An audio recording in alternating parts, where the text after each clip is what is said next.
जायखिजाया जि थासारियाव जि माने गुलि गावनाय सोरखौबा जिउ फोजोबनाय सुसाइड बियो आइन मथे बियो फार्स्ट जानाङा।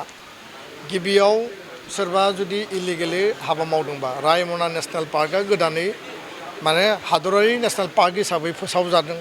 बेनि उनाव सिखना जोहोलाव नेशनेल पार्क, जोंहा मानास नेशनेल पार्क बिटिआरआव दंखायोमोन। दा बे गोदानै फोसावजानाय नेशनेल पार्कफोरखौ संरैखा खालामनाया जोंनि बयनिबो दायित्व। साफ्रोमबो नेबरिं एरियायाव थानाय गोजानाव थानाय बयनिबो रेसपन्सिबल। दा बेखायनो हाग्रा ओनसोलखौ संरैखा खालामनो थाखाय डिपार्टमेन्टआ माने बेखौ दायित्व लानानै हाबा मावदों, बिनि प्रटेक्शननि थाखाय हाबा मावदों। आरो इलिगेल ट्री फेलिं बा सोरबा बन लायनो थांनाय बा सोरबा ना गुरनो थांनाय बा सोरबा सिखार खालामनो थांनाय बायदिसिना थासारिखौ जोङो थांनाय समफोराव जोङो नुबोदों।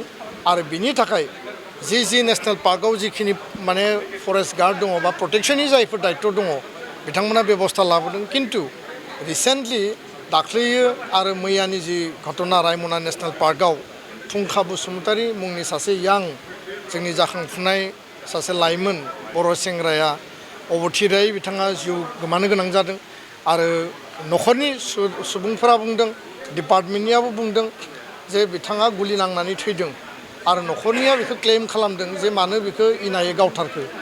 आङो सासे लेमेन हिसाबै साधारन नागरिक हिसाबै देशनि आयेनखौ जों जिहेतु बुजियो, आंनि कुइसना बेनो जे बिटिआरआव बिटिसिआव जि फरेस्ट डिपार्टमेन्ट दङ बिनि प्रटेक्शननि दायित्व बिथांमोननि। खिन्थु इनाय आरो अनागारै सोरखौबा थोंजोङै गुलि गावनाया बेयो आयेन बादियै बियो थिग नङा। आयेना बेखौनो बुङो सोरबा अयनाय इनाय मावदोंबा बेखौ हमनांगौ, बेखौ तदन्त खालामनांगौ, बेखौ एरेस्ट खालामनांगौ। बिनि उनाव जुदि बे दायनिगिरिब्ला बेखौ जेलाव हरनांगौ। आयेन बादियै बियो आयेननि गन्दियाव बियो साजाखौ मोनगोन। खिन्थु सोरखौबा नोङो सुसाइड थोंजोङै गुलि गावनाया बे आयेनखौ गावनि आखायाव लानाय। आरो बेखायनो जि घटना जादों, जाय न'खरा दिनै सासे सेंग्रा गावनि फिसाला गावनि फंबाय दिनै गोमा जाबाय, बे न'खरजों आङो दिनै दुखुआव बाहागो लाफादों। आरो लोगोसे जि घटनाखौ खालामबाय बिनि सायाव हाइ लेभेलनि मोनसे इनकुवेरि जानांगौ।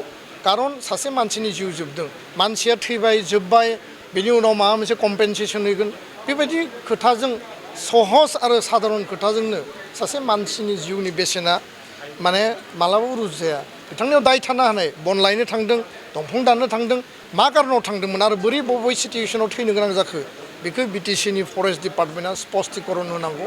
आं बेखौनो दाबियो। आरो कुनु कारनाव जाहाथे इलिगेलि हाग्रा दाननाय बा इलिगेलि हाग्रा ओनसोलाव माबा मोनसे खामानि मावनाय जिफोर प्रटेक्टेड एरिया बेखौबो आङो मालाबाबो सापर्ट खालामा। बिनिफ्राय गोजानाव थानांगौ। जोङो बे ओनसोलफोरखौ प्रटेक्शन होनांगौ। फारसेथिं सोरबाया इलिगेल मावदों होननानै बेखौ थोंजोङै गुलि गावनाया बे इनाय आरो बे आयेननि बेरेखा। आरो बिनि थाखाय मोनसे तदन्त जानांगौ। दुखुथिया न'खरा बिनि न्याय आरो जास्टिसखौ मोननांगौ। आं बेखिनिखौनो बुंबाय।